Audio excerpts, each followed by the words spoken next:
I made several videos about how to calculate quilt binding and realized I still probably have made it confusing. So I'm going to try one more time. Here we go. I have a fat quarter and I laid my fat quarter over top of my quilt. I'm looking and I realize that even if I cut a strip here, two of them still wouldn't be long enough for that side. I know that my other side is even longer still.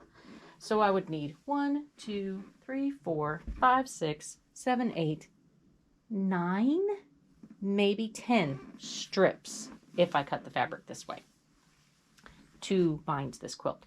So one fat quarter doesn't look like it's going to be enough for me. 2 fat quarters. Okay, fine. Find 2 fat quarters, even if they're different. If they're kind of scrappy, it might be fun. Here we go. How do I cut it? Well, again, if I cut those strips this way with the grain, I'm gonna cut it 2.5 inches wide.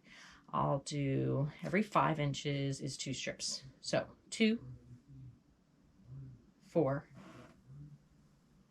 6, not quite 8. But if I cut this on the diagonal, I use every little bit of the fabric. I'm going to lay this. Since it's a little long, or longer, I'll cut it right here.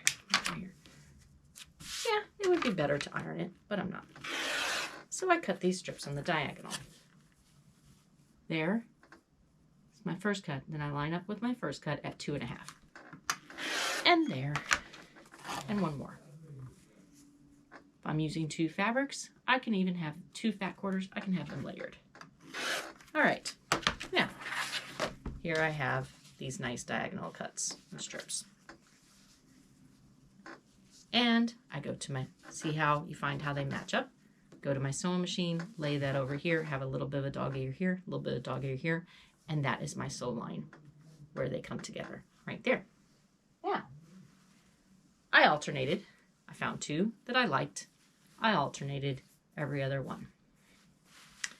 Look, I have lots of binding now. I'm going to have binding left over.